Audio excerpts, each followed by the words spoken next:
Best village কুকিংয়ে আপনাদের সকলকে স্বাগত জানাই। আজকে আমি চলে এসেছি একটি নতুন ভিডিও নিয়ে। এটা কোনো রেসিপি নয়, বড়ি কিভাবে তৈরি করতে হয় গ্রামীণ পদ্ধতিতে সেটাই আজকে আপনাদের দেখাবো। আপনারা যদি পার্ট 1 ভিডিওটা না দেখে থাকেন তাহলে অবশ্যই দেখে নেবেন, আমি আই বাটনে লিঙ্ক দিয়ে দেবো। আর গঙ্গা নদী থেকে আমি যে ডালটা ধুয়ে নিয়ে এসেছিলাম সেই ডালটাকে আমি রোদে ভালো করে শুকিয়ে নিয়েছি। আর বড়ি তৈরি করার জন্য এখানে নিয়েছি একটা কুমড়ো। এই কুমড়োটাকে আমি কাটার সুবিধার্থে একটা দাগ দিয়ে দিচ্ছি, আর একটা শিলের সাহায্যে আমি এটাকে আস্তে আস্তে কেটে নিচ্ছি। এই কাজটা আপনারা সাবধানে করবেন।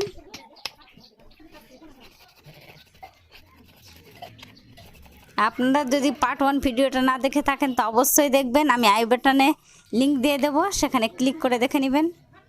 আর এই ভিডিওটি স্কিপ করবেন না, পুরোটাই দেখবেন। এবার আমি ওই কুমড়োর বিচিটাকে ছাড়িয়ে নিচ্ছি।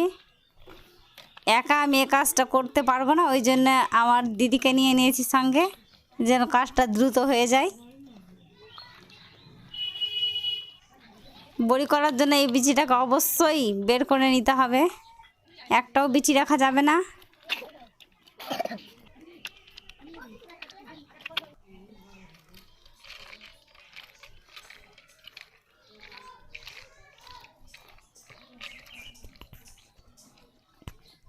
দেখুন আমি সব বিচিগুলোকে পরিষ্কার করে নিয়েছি।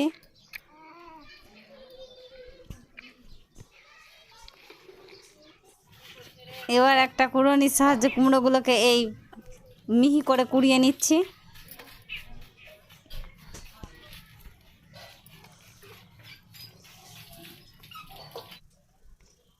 এই মোটা অংশগুলো আমি ফেলবো না, রেখে দেবো একটা পাত্রে। এগুলোকে পরে শিলপাটাতে বেটে নেব।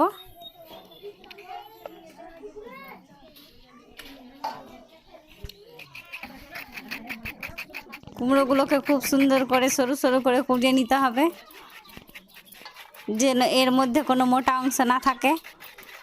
মোটা অংশ যদি থাকে তাহলে বড়িটা ভালো হয় না, ফেটে যায়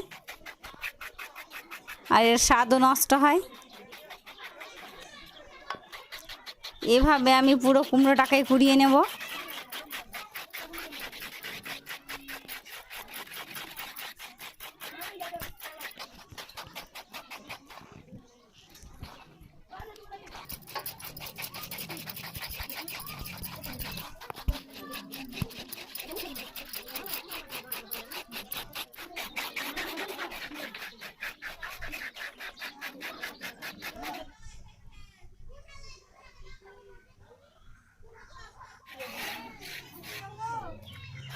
দেখুন আমার পুরো কুমড়োটাই প্রায় শেষ হয়ে গেল কুড়োনো।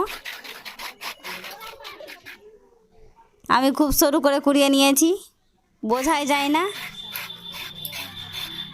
এর মোটা অংশ নেই। আর এই খসাটা আমি ফেলবো না, বাচ্চাগুলো খেলবে এটা নিয়ে।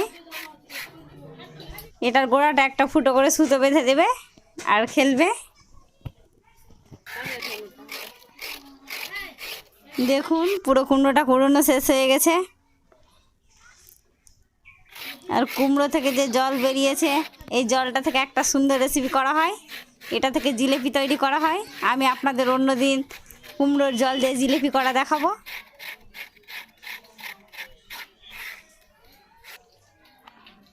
এবার আমি এখানে যে মোটা অংশগুলো রেখেছিলাম সেটাকে একটা পাত্রে নিয়ে নেব।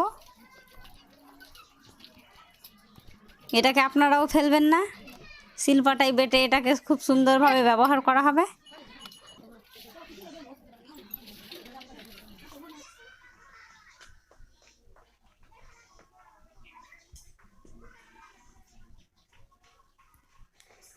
এবার আমি এগুলোকে আস্তে আস্তে বেটে নেব, খুব মিহি করে বাটতে হবে, এর মধ্যে কোনো মোটা অংশ রাখা যাবে না।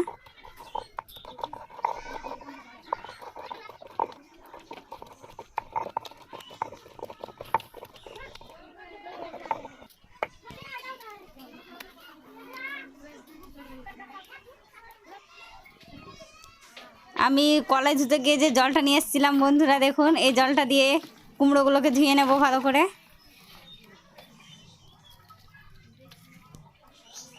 হাত দিয়ে নেড়ে চেড়ে ধুয়ে নিতে হবে।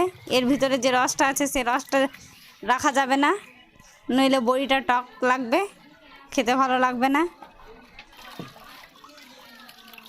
আমি একটা ছাকনা ঝুড়ির সাহায্যে এটাকে ধুয়ে ভালো করে জল ঝরিয়ে নিচ্ছি।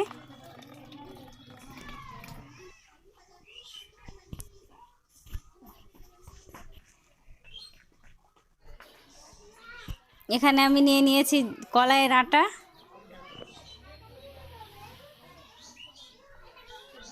এবার একটু করে কুমড়ো নিয়ে নেব।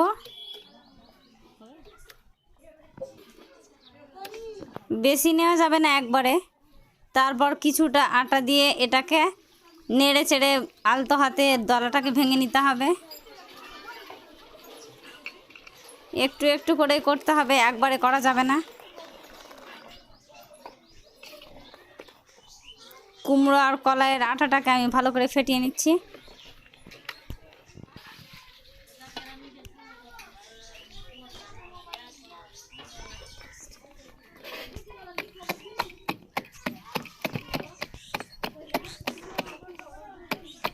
দেখুন এভাবে ভালো করে নেড়ে চেড়ে ফেটিয়ে নিতে হবে।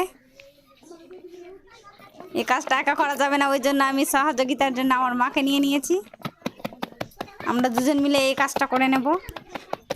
আপনারা দেখুন, পুরো ভিডিওটা স্কিপ করবেন না। আর যদি ভালো লেগে থাকে তাহলে প্লিজ আমার চ্যানেলটিকে সাবস্ক্রাইব করবেন আর লাইক কমেন্ট করতেও ভুলবেন না। এই আটাটাকে খুব ভালো করে ফেটাতে হবে।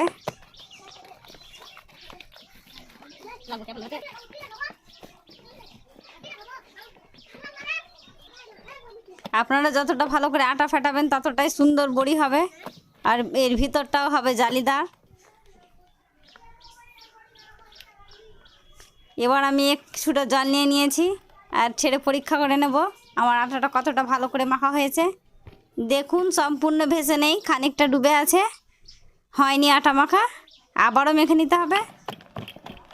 আপনারাও এভাবে পরীক্ষা করে নেবেন আটাটা ভালো করে মাখা হয়েছে কি হয়নি। আটা যদি ভালো মাখা না হয় তাহলে বড়ি দিলে বড়িটা ভালো হবে না, ভিতরটা শক্ত হয়ে থাকবে আর সেদ্ধও হবে না। আবারও আমি দেখে নিচ্ছি।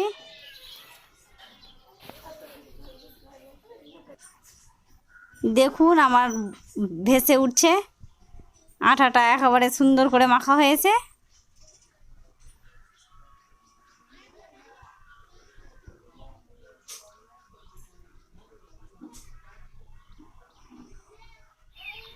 আমি আবারও খানিকক্ষণ মেখে নেব।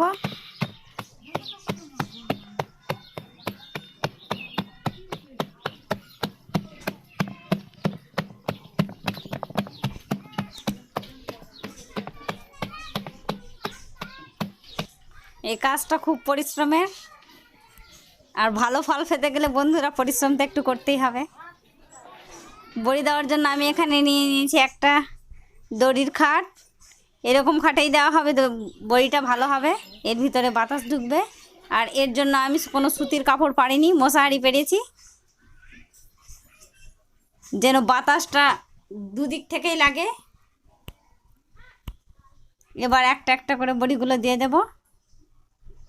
আপনারা এই বড়িটা ছোট বড় যে কোনো সাইজেরই দিতে পারেন, আমি মাঝারি সাইজের করে দিচ্ছি।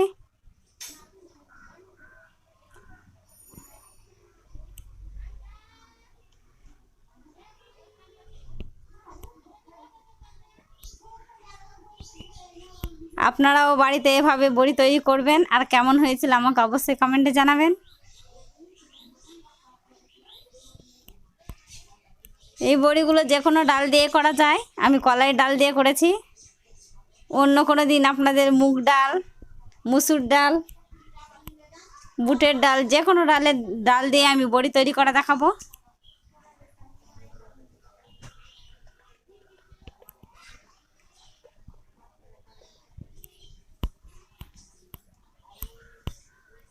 আপনারা যারা আমার চ্যানেলটিকে সাবস্ক্রাইব করেছেন তাদের অসংখ্য ধন্যবাদ, আর যারা এখনও সাবস্ক্রাইব করেননি তাদেরকে সাবস্ক্রাইব করার জন্য অনুরোধ রইল।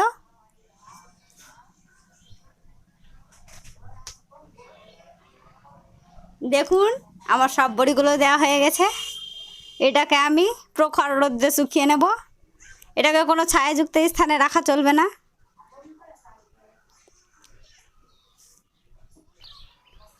দেখুন আমার বড়িগুলো শুকিয়ে গেছে।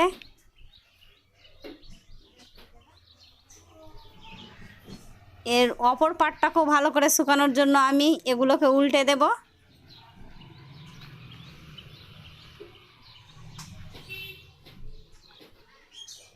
দেখুন খুব সুন্দরভাবে উল্টানো হয়ে গেছে, একটাও ঝরে যায়নি, আর ভিতরের অংশটা হালকা কাঁচা আছে। এই বড়িগুলোকে 2 থেকে 3 দিন শুকাতেই হবে। আর এগুলো যত ভালো করে শুকাবেন তত ভালো সংরক্ষণ থাকবে। 3য় দিন দেখুন আমি এই বড়িগুলোকে তুলে নিয়েছি, আর খুব সুন্দরভাবেই শুকিয়ে গেছে, একেবারে খড়খড়ে হয়েছে।